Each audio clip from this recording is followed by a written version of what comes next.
Hello, everyone. Hope you're having a fantastic day. My name is Kmart, and I want to talk about some basketball. And today, we're going to be talking about the Toronto Raptors and why I think, personally, that this season is going to be uh, a bit better for Toronto than their previous campaign. So, I say they're going to be better than last year. Well, how did last year go for them? The answer was pretty rough, pretty bad. The Raptors went 25 and 57 while trading away some of their better players like Pascal Siakam and OG Anunoby as sort of the big headline trades last season. It should be noted for the Raptors, they also dealt some smaller pieces that they had on their lineup over the past maybe 18 months or so. Guys like Dennis Schroeder, Precious Achiuwa, Malachi Flynn, all ended up leaving as well. All guys who played pretty significant minutes over the course of the past two seasons. So they lost their star players. Their lineups and their rotations were in flux because of all of these other pieces who were being traded away. And obviously, the performance was inconsistent as a result. So, the question is, heading into the 2024-2025 campaign, is there hope for the team to perform better this year? And the answer is yes, from my perspective. And there's a couple of reasons why. Reason number one, it would be incredibly difficult for the Raptors to be worse than where they were last season. That's only kind of a positive, but they were pretty terrible on both sides of the ball. We'll start on the offensive side. They were 21st in the league in points last season, 24th in offensive rating, just 15th, so right around league average in terms of field goals made, and 16th in field goal percentage. So not the best offense in the world. It is worth pointing out the Raptors did take a lot of interior shots. Right, they were 5th in the league in terms of 2-point field goals made, and 4th in the league in 2-point field goal attempts. Most of that was due to having Siakam for most of the year and Scottie Barnes for all of the year. The vast majority of their shots came inside the 3-point line. The problem is that the Raptors took a lot of shots inside that 3-point line, but they weren't overly efficient in that regard. They were 18th in the league in terms of their 2-point field goal percentage. So they had Siakam, they had Barnes, they were taking a lot of interior shots. They were not connecting at a particularly efficient rate. And that brings us into the other aspects of the offense here, because they were inefficient on the inside. They were pretty terrible shooting from outside as well. 26th in the league in 3-pointers made, 22nd in the league in 3-point attempts per game, and 27th in their 3-point percentage. So they were inefficient on the inside, and they were just flat out terrible shooting from outside. So the only option at that point is to try and make up the difference at the line in terms of your free throw shooting, and that didn't really go over well either, right? The stats for the Raptors, not good on that front. 16th in free throw attempts per game, 18th in free throws made, so slightly below average, but 29th in the league in free throw percentage. So even though they were making and shooting free throws slightly below league average, they were shooting 75.6% from the line. And that's not going to get it done.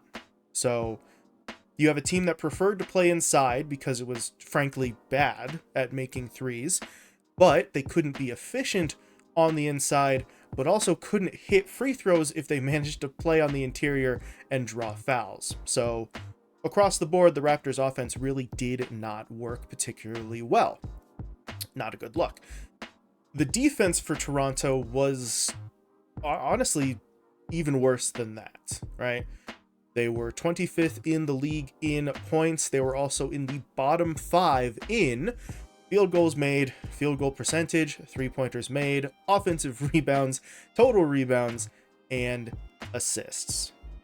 And those are obviously defensive stats, so all of that are points, field goals, rebounds, etc. allowed by their defense. If there is one bright spot for the Raptors defense, it's that they didn't give up too many free throws. They were 5th in the league in terms of free throw attempts against, so that's something, but it really doesn't matter when you stack up all the other opportunities that the Raptors defense was giving up to opponents. So I know all of that sounded bad, and that's because it was, but to bring it back to the original point here, the offense and defense for the Raptors were both so terrible last season that it's hard to imagine that they don't improve this year, just because of how monumentally difficult it would be to perform worse than how they did. It's kind of a backhanded compliment, but basically they can't do much worse. Reason number 2, in terms of thinking the Raptors have a shot to turn this around, is because there is honestly a lot of sort of young talent still on that team after all of these trades went down, right? After guys like Siakam and Anunoby and Flynn, Achua, Schroeder, once they were all dealt away, what the Raptors got back is something that I think they can potentially build around and work with here. Right, the 2 headliners in terms of the return for the Raptors were guys like RJ Barrett and Immanuuel Quickley. Both came over from the New York Knicks in that Anunoby trade.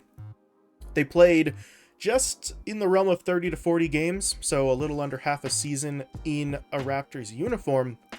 However, those 2 in particular, Barrett and Quickley, combined to average over 40 points per game. So obviously there's offensive ability there from those 2.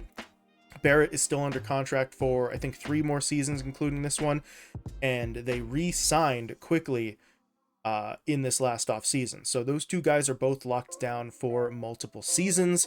You add those 2 around Scottie Barnes, a former Rookie of the Year winner, who is coming off of what was an all-star season in this last campaign. He averaged 19.9 points, 8.3 rebounds, and 6.1 assists on 47.5% shooting. So there's maybe a little bit of a concern because I think Barnes and Barrett kind of have a little bit of overlap in terms of their position. You'd have to move one of them around ever so slightly, but you've got 3 guys who have proven that they are capable of providing your team offensive output. All 3 of those guys, Barrett, Quickley, and Barnes, are 25 or younger. So you've got yourself a relatively sort of young core of guys here that you could move forward with. You also have a trio, I'd say, of sort of young guards that you can work with here as well in terms of developing and contributing, right? Grady Dick is the first. He was already there, just played out his rookie season in Toronto. Did relatively well. They added Ochai Agbaji and Davion Mitchell via trade during and after the season. So I don't know if all 3 of those guys are going to stick around and be contributors, but they're all potential sort of reinforcements to a core of Barrett, Quickley, and Barnes. So you've got some established guys there that you can work around. You've got some young guys sort of coming up, and I think honestly that's enough for the Raptors to improve upon where they were last season. And as a reminder, that improvement is just getting above the 25 win mark, right? Do the Raptors have enough to reach the playoffs outright? Probably not, almost certainly not. But I could see the Raptors in their current form somewhere in the range to at least sort of compete maybe for a play-in spot, right? Somewhere in that 7 to 10 range, maybe 1 or 2 spots below that, but to at least be in the mix towards the end of the campaign for some sort of postseason play, right? For them to not be completely out of the picture by the trade deadline. So yeah, for the Raptors, right, they've got a core trio of Quickley, Barnes, and Barrett to build and play around. They've got young guards coming up who could contribute potentially early on. In terms of their sort of stable of big men, I would say that it's good enough. It could certainly stand to be improved, but you've got Kelly Olynyk, Chris Boucher, Jakob Poeltl. That's going to do you well enough, right? That's a trio that will hold the line at the power forward and center position. Maybe they won't win you too many games by themselves, but they probably won't lose you too many by themselves either. And it is worth noting for the Raptors here, one last piece.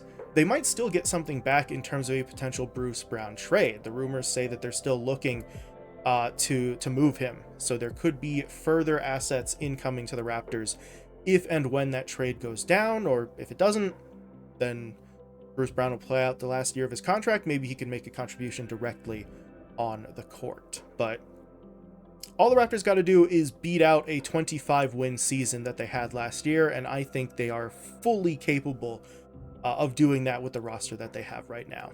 But, yeah, that's all I got. Let me know what you think. How do you think that trio that I mentioned, Quickley, Barnes, and Barrett, is going to sort of work out?